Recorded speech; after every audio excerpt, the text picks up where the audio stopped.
Good morning student, मैं मनोरंजना शुक्ला आपकी संस्कृत टीचर। आज हम आपको पाठ 5 होलिका उत्सव यानी होली का उत्सव पढ़ाने जा रहे हैं। तो देखिए बच्चों, जिस प्रकार हम एक एक लाइन का अर्थ बताते जा रहे हैं, आप भी दोहराते जाइए। संसार सर्वेषु देशेषु सर्वेषां संप्रदाय जना काले काले उत्सवना आयोजनम कुर्वन्ति।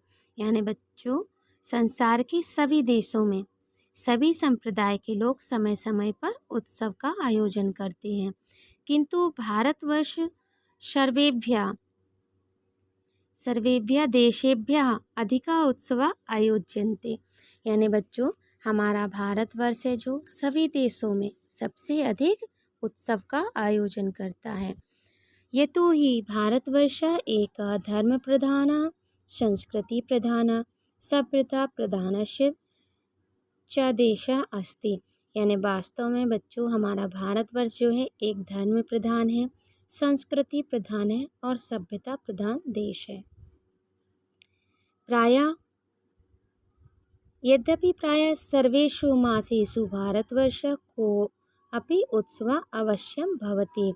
यानी वास्तव में बच्चों, प्रायः हमारे हर महीने भारतवर्ष में कोई न कोई उत्सव अवश्य ही होता है। ठीक है, किंतु होलिका उत्सवस्य छटा अनुत्तमा रमणीय मनमोहिनी अनुपमा च भवति। किंतु होलिका उत्सव की जो सुंदरता है वह बहुत ही अधिक रमणीय है, मन को मोहने वाली होती है। होलिका उत्सवे भारतवर्षे एक महत्वपूर्ण उत्सव अस्ति। यानी होलिका का जो उत्सव है वह भारतवर्ष का एक महत्वपूर्ण उत्सव है। अयम उत्सव प्रायः भारतवर्षस्य सर्वेषु राज्येषु धूमधामेन समायोज्यते। यानी इस उत्सव को भारत के सभी राज्यों में धूमधाम से मनाया जाता है। अयम धार्मिको उत्सव प्रतिवर्ष फाल्गुन मासस्य पूर्णिमाया तिथौ आयोजिता भवति। यह धार्मिक उत्सव भारतवर्ष में हर साल प्रतिवर्ष फाल्गुन के महीने की पूर्णिमा तिथि को आयोजित होता है। अस्य उत्सव संबंधे एका पौराणिका कथा प्रचलिता अस्ति। इस उत्सव के संबंध में एक पौराणिक कथा प्रचलित है। पुरा भारतवर्ष एक महाबलशाली अत्याचारी निरंकुश महापापी अहंकारी च राक्षस राज आसीत। यानी पहले भारतवर्ष में एक महाबलशाली अत्याचारी निरंकुश महापापी अहंकारी राक्षस राजा था। तस्य नाम हिरण्यकशिपुः आसीत्। उसका नाम हिरण्यकश्यप था। ब्रह्मदेवस्य वरदानेन अशो अत्यधिक अहंकारी अभवत्। और वह ब्रह्मदेव के आशीर्वाद के कारण बहुत अधिक अहंकारी हो गया था, उसे बहुत ज़्यादा अहम आ गया था। अहंकारस्य कारणेन अशो दुष्टः राक्षसराजः आत्मान ईश्वर मान्यते स्म। अहंकार के कारण वह जो दुष्ट था अपने आप को भगवान की तरह मानने लगा था। अशो स्मृति स्मरण संपूर्ण जगति जना ईश्वरः परित्याज्य तस्य एव पूजनम कुर्वन्ति। और वह सभी जगत में सभी लोगों को ईश्वर का त्याग करने को और अपनी पूजन करवाने के लिए बाध्य करता था। अतएव सा ईश्वर भक्तान अति पीड़यति। इससे जो ईश्वर भक्त थे बहुत अधिक दुखी थे। सर्वे देवा ऋषिया अन्य च जना तस्मात् विभ्यति स्म। और इसी कारण सभी देवता ऋषि इसके भय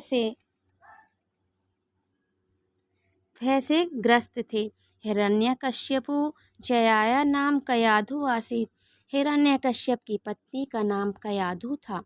विविध अनुसार कालक्रमेण कदाचित कयाधु एक पुत्र रत्न अजायत। विधि के अनुसार समय के कुछ समय बाद कयाधु को एक पुत्र रत्न प्राप्त हुआ। तस्य पुत्रस्य अनुरुक्ते बाल्यकालात् एव ईश्वरं प्रति आसीत्, और वह पुत्र जो था बचपन से ही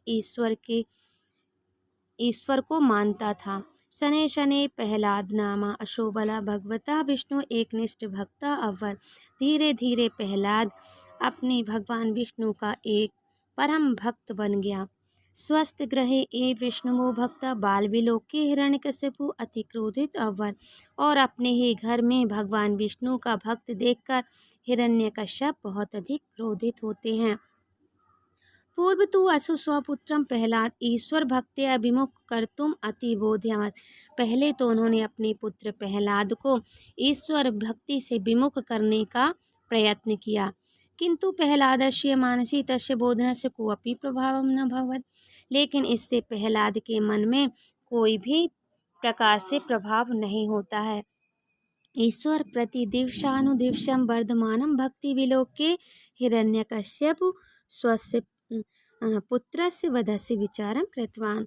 और ईश्वर के प्रति उनकी दिन प्रतिदिन भक्ति देखकर हिरण्यकश्यप अपने पुत्र का वध कराने का विचार करते हैं। किंतु अनेकान उपायान कृत्वा अपि सः प्रहलादं न मारयितुं आशक्नोत्।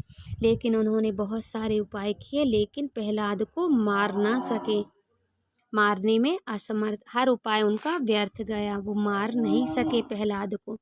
अंततः सा एकम उपायम चिंतितवान। फिर अंत में उन्होंने एक और उपाय सोचा। तस्य भगिनी, उनकी जो बहन है,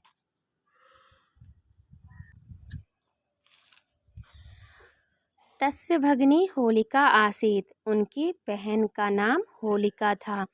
पार्श्वे विधिना प्रदत्त एकम वस्त्रम आसीत्। उनके पास एक भगवान का ब्रह्मा जी के द्वारा एक उन्हें वस्त्र प्राप्त था। तेन आच्छादिते भूते तस्य धारकम अग्नो न ज्वलस्यति इति विधे आशीर्वाद आसीत्। और वह जो वस्त्र था भगवान के आशीर्वाद से यदि इसे जो पहनकर अग्नि में प्रवेश करता था तो वह जलता नहीं था।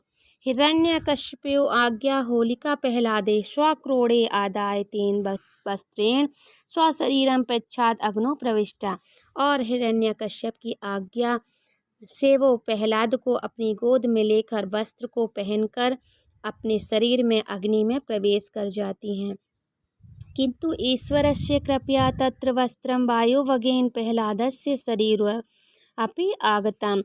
और भगवान की कृपा से वह वस्त्र जो है हवा की वेग के कारण प्रहलाद के शरीर में आ जाता है। एन कारणेन होलिका अग्निदग्धा प्रहलाद च सुरक्षिता भूता। और इसी कारण से होलिका अग्नि में जल जाती है और प्रहलाद सुरक्षित लौट आते हैं। यदा प्रहलादं क्रोडे आदाय होलिका अग्नो प्रविष्टा तदा प्रहलाद मृत्यु आशंक्य जन अति क्षुब्धा अभवन्। और जैसे ही होलिका प्रहलाद को गोद में लेकर अग्नि में प्रवेश करती है तो प्रहलाद की मृत्यु जानकर सभी लोग दुखी हो जाते हैं। ते च हिरण्यकशिपु विरोधी यत्र तत्र प्रदर्शनम अकुर्वन्। और इसलिए वो हिरण्यकश्यप के विरोध में यहाँ वहाँ प्रदर्शन करते हैं। प्रतीयते यत् तस्य दिवसस्य स्मृतो एव धूलिखेलनं धुरण्डी व मान्यते। इसीलिए इस दिन को धुरेड़ी के रूप में मनाते हैं। किंतु अपरस्मिन् दिवसे होलिका दहनस्य प्रहलादस्य जीवनस्य समाचारं श्रुत्वा सर्वे जनाः आनन्दिता आश्चर्यचकिताः अभवन्।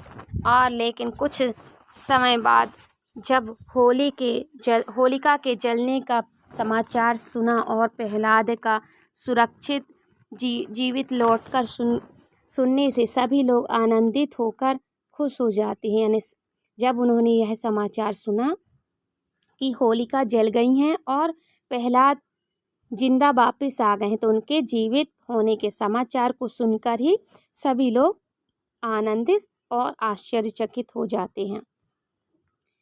तस्यैव दिवसस्य स्मृतो अधुना अपि जना प्रसन्न मनसा विविधानि पक्वानि मोदकानि नानाविधानि मिष्टानि व्यंजनानि च खादित्वा स्वप्रसन्नता प्रकटीकरणं कुर्वन्ति। और इसीलिए इस दिन को सभी लोग अपने घर में प्रसन्न मन से सभी प्रकार के मिष्ठान पकवान आदि कई प्रकार की मिठाइयाँ बनाकर अपने आप को प्रसन्न करके यह दिन को व्यक्त करते हैं। यानी इस दिन सभी लोग इसी कारण बच्चों मिठाइयाँ बनाते हैं, हर प्रकार के पकवान बनाए जाते हैं घरों में, है ना, और प्रसन्न मन से इस दिन को प्रकट करते हैं। अस्मिन् दिवसे जना अनरंजितेन मिथ्यम सिंचयन्ति नवानि वस्त्राणि धारित्वा सर्वे जना परस्परम वैर विहाय अलिंगति। और इसीलिए सभी लोग इस दिन अपने वैर को भूलकर अपने नए वस्त्र धारण करके सभी लोग आपस में प्रेम का व्यवहार करते हैं। अयम उत्सव विवेस्थया रंगाणाम अवीरणाम व उत्सव अस्ति। वास्तव में यह त्यौहार जो है विशेष तौर पे रंगों और गुलालों का उत्सव है। रंजिता जना अति सुंदरा विचित्रास्य प्रतीयन्ते। और रंग का बहुत ही सुंदर यहाँ पे चित्रण देखने को मिलता है। यत्र तत्र सर्वत्र प्रसन्न मातकस्य वातावरण भवति। और यहाँ वहाँ सभी जगह प्रसन्न मन से और खुशी का वातावरण होता है। अस्मिन् पर्वणि केचन विवेकहीना जना अति सुरापानम कुर्वन्ति। लेकिन इस त्यौहार में कुछ मूर्ख व्यक्ति बहुत अधिक सुरापान करते हैं, बहुत अधिक मदिरा पान करते हैं। वस्तुतः यह प्रथा कुतस्य जने प्रसारिता। लेकिन वास्तव में यह प्रथा जो है बहुत अधिक निंदनीय है, निंदाजनक है। अनिया प्रथा अस्माकं संस्कृति धूम्ला प्रदूषिता च भवति। और यह जो है यह कृत्य जो है, यह जो कार्य करते हैं लोग, हमारी संस्कृति को धूमिल और प्रदूषित करता है। सुराया उन्मादे जना आकार्यमपि कार्य अति हर्षोल्लासेन कुर्वन्ति। और लोग सुरा के मद में यानी शराब पीकर बहुत अधिक अपने आप को आनंदित महसूस करवाते हैं कि वो बहुत अधिक खुश हैं। यद्यपि प्रसन्नताया आनंदस्य व प्रकटीकरणम उचितमेव अस्ति, किंतु प्रदर्शने उच्चकलता अश्लीलता व लज्जाया विषय अस्ति। अपने आप को प्रसन्न और आनंद प्रकट करना बहुत अच्छा है, लेकिन उसके प्रदर्शन के लिए अश्लीलता और ये शराब पीना लज्जा का विषय है। अतएव सुरापानम विजय सेवनम अन्य च नशा सेवन सर्वथम परित्याज्य। सिर्फ शराब का नशा ही नहीं बल्कि भांग आदि का भी नशा नहीं करना चाहिए। हमेशा इस नशा का त्याग कर देना चाहिए। ठीक है। होलिका उत्सवे उपरांते शीतस्य प्रकोपम नश्यति। होलिका उत्सव के बाद ही ठंडी का प्रकोप नष्ट हो जाता है, ठंडी खत्म हो जाती है और गर्मी शुरू होती है। प्रतीयते यत् अयम् उत्सव बसंतस्य स्वागते अपि क्रियते। और यह उत्सव बसंत का स्वागत के लिए भी होता है, यानी जैसे ही होली का उत्सव खत्म होता है यह बसंत के आने के स्वागत होता है। अतएव अयम उत्सव बसंतोत्सव इति नामना जायते। इसीलिए इस उत्सव को बसंत उत्सव के नाम से भी जाना जाता है।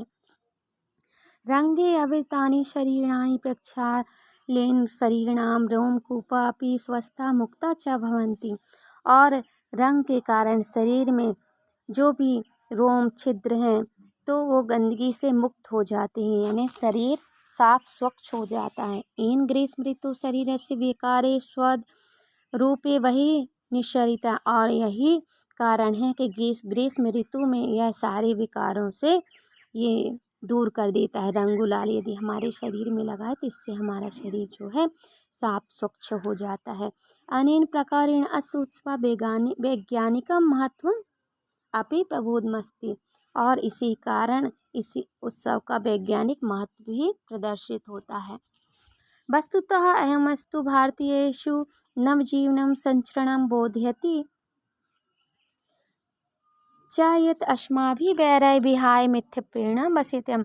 और वास्तव में यह भारतीयों में नए जीवन का संचारण करता है और हमें यह बोध कराता है। और सभी लोग वैर को भूलकर झूठ को त्याग कर प्रेम से सभी लोग रहते हैं। तो बच्चों आपको ये चैप्टर समझ आ गया होगा। होलिका उत्सव के बारे में 10 लाइन आप मुझे लिखकर सेंड करेंगे ये आपका होमवर्क है कि होलिका के दिन, होली के दिन क्या क्या होता है, किस कारण होली मनाई जाती है।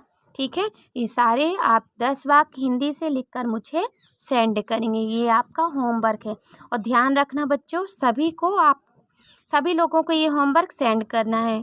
ठीक है, कल आप मुझे 10 लाइन सारे बच्चे लिखकर मुझे सेंड करेंगे। ठीक है, धन्यवाद।